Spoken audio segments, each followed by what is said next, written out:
Hi, and welcome back to The Intersect. I'm your host, Corey Corrine.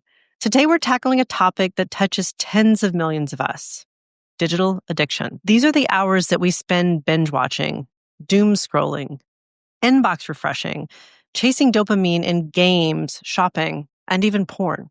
Today, my guest is Chandler Rogers. He's the co-founder and CEO of the app Relay. He's reimagining what digital recovery looks like with peer-to-peer support. Chandler's story begins with his own struggle around pornography, but widens to something much bigger, an epidemic around isolation and digital addiction. I wanted to speak with Chandler after I'd had men come to me quietly over the last year with their own struggles with pornography. And what I hear most is shame. But what if tech could help us with that? Let's get into it. You're the co-founder and CEO of Relay, and you're reimagining recovery, through this digital peer support. Chandler Rogers, welcome to The Intersect, and I'd love to jump right in. Thank you so much, Corey. Super glad to be here. Talk to me about what digital addiction looks like. I would define digital addiction as anything that we are turning to through our screens that is pulling us away from connection, from other people, and from meeting our own true needs in the healthiest way possible. So that could include pornography. I'd say that includes video games, certainly social media. It could be, consuming TV. It's whatever technology that I turn to feel better. Okay, so literally everything. Yeah.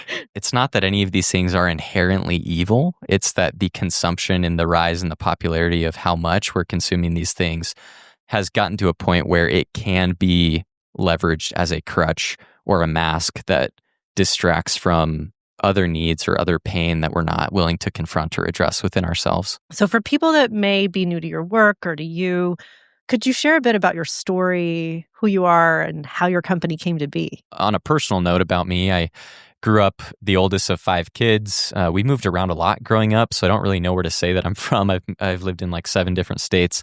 And pornography was something that I was exposed to in my early high school years. I grew up where, Instagram and Facebook were blowing up in popularity, and I didn't necessarily go looking for it. It was a curiosity, just was being fed sexualized content, really, on my feed as a young adult male. And, that was interesting to me. Didn't really feel like there was any sort of real problem until, fast forward years down the road, it had developed into a compulsive habit that I found myself going back to over and over and over in these really aggressive cycles where, I was feeling lonely or bored or anxious or stressed. And I wasn't even aware of that, but I would use porn really to cope, to feel better. I felt like my image, my perception was always like, Chandler, he's good at sports, he's good at academics, he's a good kid. And we grew up in a Christian household too. So from a faith perspective, I felt that like pressure to be good enough. And internally, it really frustrated me that I had this secret, this behavior around porn that I couldn't control. And the more that I actually tried to reduce my porn usage and to adjust that habit, the more elusive it got, the more out of control it felt. And that really started to impact me. Had you spoken with anybody about it? Had you just internalized it? Was there a journey within that? Yeah, there was. I have these distinct memories of like having a birthday where I was aware of this and was trying to change, but it felt like, okay, I'm 17 or 18 now. It's a clean reset, right? It felt like a blank slate. I can do this now. I can do anything I set my mind to. And then, a week later, falling back into the same cycles. And it just kept frustrating me that I couldn't do anything. So I was aware that something wasn't working. And it was probably a few years that this went on, which for a lot of people, I think it's a lot longer, like decades often. But I came across a group for young adult men. It was led by a therapist. It was online over Zoom. So I stepped into that group, and that was really the start of realizing how important it was for me to have community and connection and really what isolation had been doing to perpetuate this cycle. Tell us, what is Relay, and then how far from you started this, group therapy to creating an app that was public? After I had started getting help for my own journey, there was a computer science class where I had a friend, and the prompt for the class was like, you can build any app and get credit for it Like that was it. It's like up to you, whatever app you want to build. And I pitched him because it was just kind of in my mind, like, hey man, I feel like this is an issue that is not talked about a lot, that a lot of people deal with and are affected by. What if we built an app to make it easier for people to get support and accountability in a way that's less scary? And he was like, I'm in, let's do it. Was there any pushback when you suggested building this? How'd that go? Going and talking to investors was an interesting experience. I live in Utah, which is a pretty religious state. And so a lot of the investors in Utah, they weren't as like, oh yeah, this makes sense. They were like, this seems like just a, religious thing. Like, the world seems like it accepts pornography. So this seems like a bad idea. They were actually wary. The VCs were actually wary of the scale for this kind of a deal because we've just accepted that we live in this world where pornography is everywhere. Yeah, exactly. I think they were like, how many people really care about trying to cut back or to overcome this type of a habit? But when I talked to, call it more secular group of investors in the Bay Area, the pitch was like, hey, this could apply to any addiction. Nothing about the app itself was actually like labeling it porn everywhere. It was really, we match you into a group. We help provide some accountability, give you some tools, some education about the neuroscience, what's happening in the brain. And we're starting with pornography because not only the amount of people using pornography, but people feel trapped and feel like their life is being negatively impacted by it and want help and they want to change. And the reception over there in the Bay Area was much different. They were all on board. Nobody questioned the market size, which was really funny. Could you walk us through what a user experiences when they come into your app or into your environment? Yeah. So Relay connects people into a group of peers. So 7 or 8 other people who are in the same boat. So if you download the app, it'll walk you through some questions and actually help you get into a group where you can stay fairly private and anonymous. And then we actually help you define what recovery means for you. So we have a 3 circles kind of framework where the inner circle defines, what are my unhealthy, unwanted behaviors that I'm trying to quit or to reduce. And then we also focus on what are my boundaries that may not be inherently bad, but the things that get me closer to the cliff. So we actually have people track like, okay, I don't want to stay up past midnight or scrolling TikTok for, hours on end, things like that. And then the outer circle is they're defining their self-care. So how to actually take care of their body, their mind, their relationships in healthier ways. So every day people are coming into the app and I'm doing my individual check-in. So I'm actually logging not just did I look at porn yesterday or not, but how are all of these other things in my life going? So it's more holistic. And then with my group, when I log a check-in, they can see how I'm doing at all 3 of those categories, and they can leave a little smiley face or a note of encouragement. So it's creating kind of this transparency where I'm not just tracking my data, but you can see that and we can encourage each other. We've also partnered with some therapists to build courses and educational modules and worksheets and things like that all live within the app. So we focus on helping them understand the brain. How did I get here? Why am I feeling so stuck? How this actually connects to what I really want, which is to feel happy and peace and connected. And so it covers a lot of different skills and content that helps them. I liked what you opened with in that addiction is in some way the sort of diametric opposite of connection in some way. And you're searching and there's all kinds of addictions. And in our digital world, again, as new surfaces and new content populate, there are new opportunities to have that fill you in some way. Why do you think porn fits this sort of paradox of loneliness and addiction? And then I'd love for you to talk about this addiction problem that we have, this technology addiction problem that we have. How does that all fit together? We've worked with a lot of clinicians, therapists to build out a methodology for how we help people through their addictions at scale through technology. Because traditionally, this all happens maybe in a therapist's office or at a treatment center for substance abuse. And so we're kind of pioneering a new model for how do we help people, break free of unwanted behavior. And kind of at the core of our approach is we believe that people don't really have a porn or an alcohol or, whatever problem. You actually have a pain problem.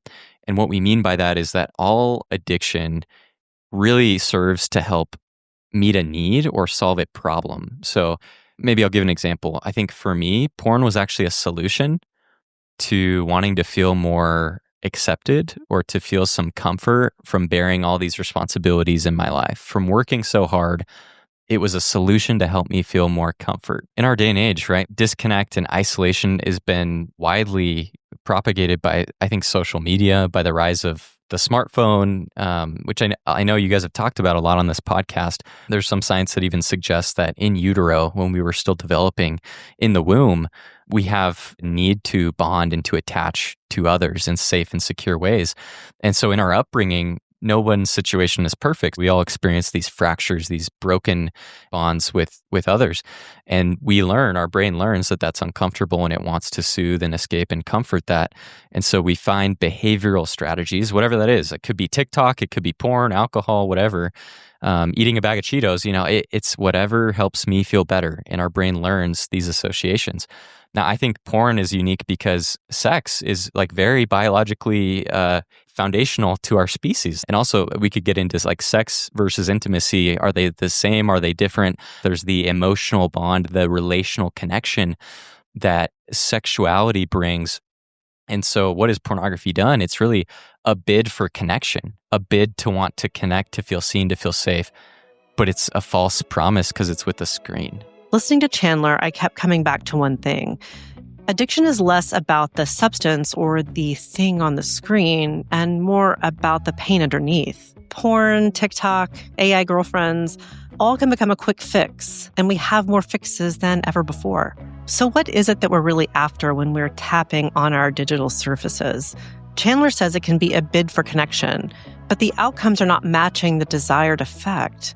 Let's jump back in. A bid for connection, if I'm addicted to porn and I'm hearing someone describe it like that, that makes me feel very differently about it. My interpretation are these varying need states that we have from in utero up to our development until the day we die.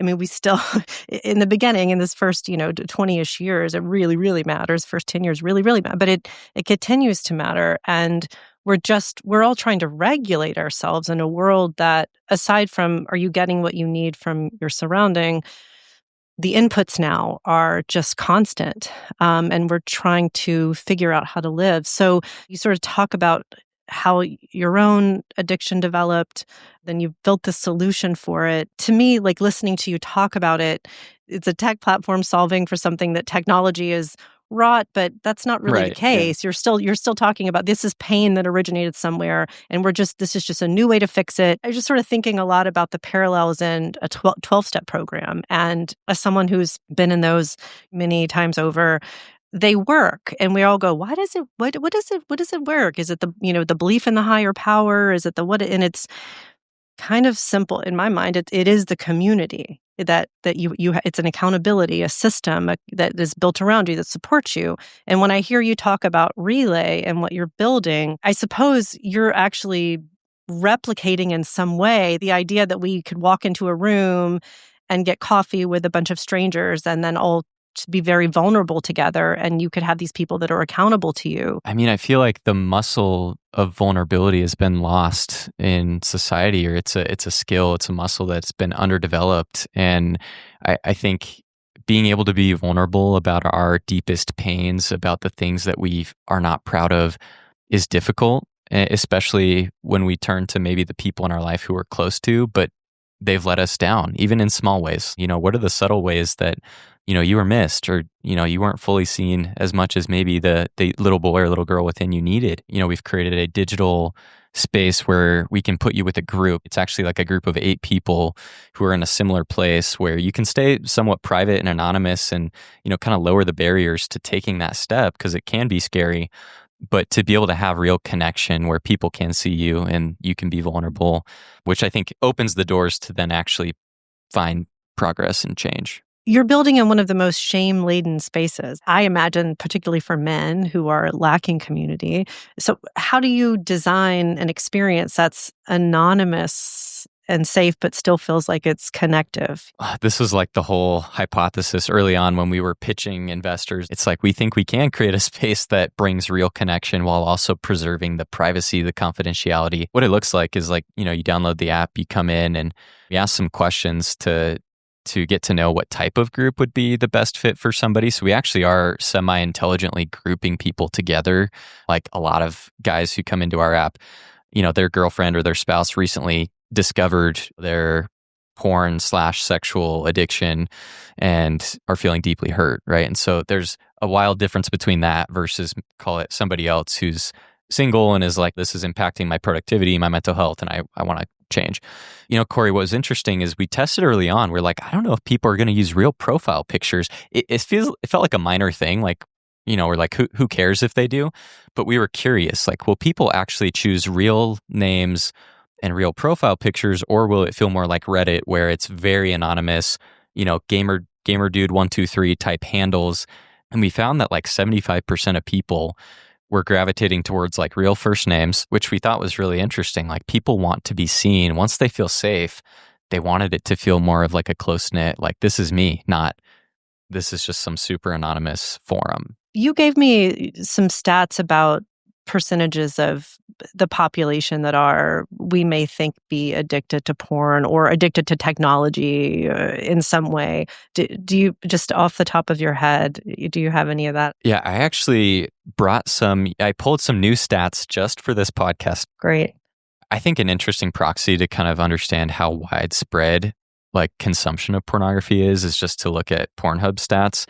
So as of June 2025, just in the month of June, they had 4.14 billion visits, and it's in the top 10 most globally visited websites. And then some estimates put like porn consumption at like 7 billion hours a year as a society are spent consuming pornography. So it's a staggering number.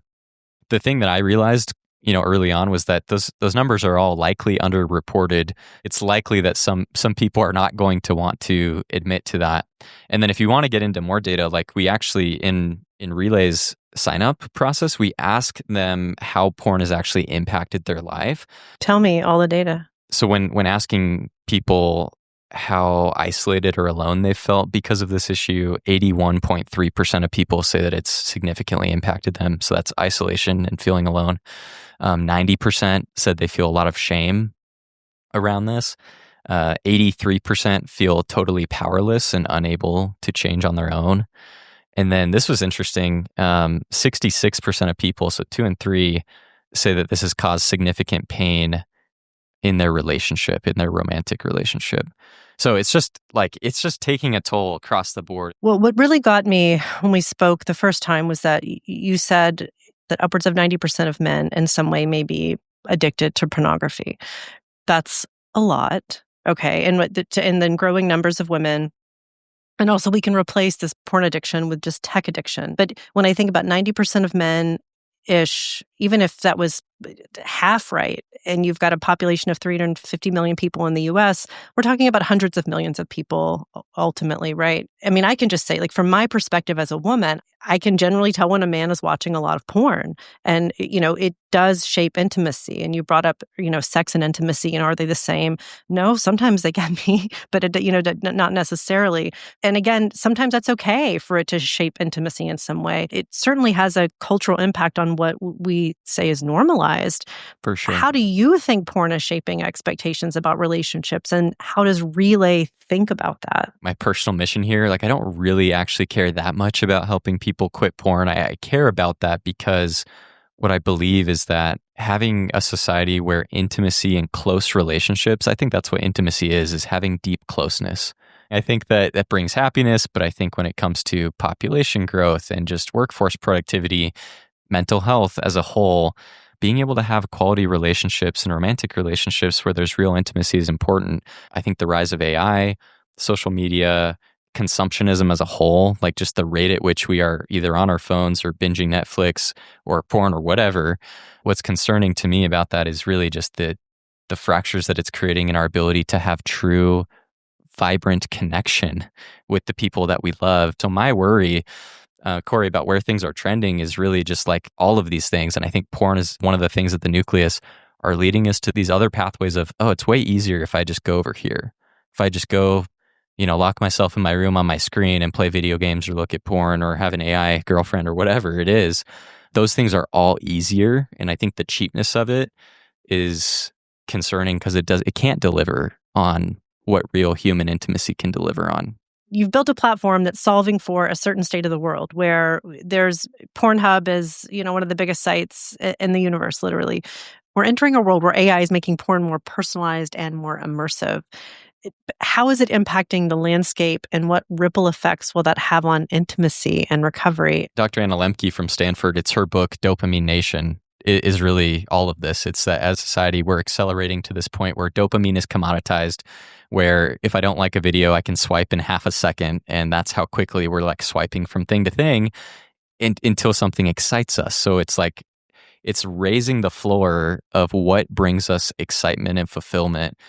And I don't think it takes an expert to know why that's like problematic. Yeah, we are definitely not prepared for this world. This is a new world. There are thousands of years of pornography now, but in the last, 10 years, what's been created and now what's going to be created with AI, we certainly are not prepared for that from a biological, physiological perspective. And how is Relay thinking about that? I think we're open to helping in whatever way that looks like. And as you pointed out, things are shifting so quickly with the rise of ChatGPT and generative AI broadly. And so, yeah, as a company, I think like we want to be the leaders in building a modern solution to a modern epidemic. Because with the rise of these technologies, creates more creativity and opportunities to intervene and to actually address them clinically more effectively. So I think we'll also see a shift in, more and more people who are struggling. It's not just getting shipped off to some sort of residential program or signing you up for therapy. I think therapists will continue to play a role, but as a technology platform, how do we lower the barriers to like really effective help and shorten the timeline? Because a lot of these people coming into Relay, it's like, I've been trying to quit and to get help and to break this cycle for decades. My point is like, as this problem continues to evolve or how it takes shape, how we help people learn to meet their needs in healthier ways will hopefully get better with better technology. Well, just a related question, just a couple more for you, but how are you using AI in your own life personally, and also perhaps with Relay, your company as well? But what are you doing every day? Yeah.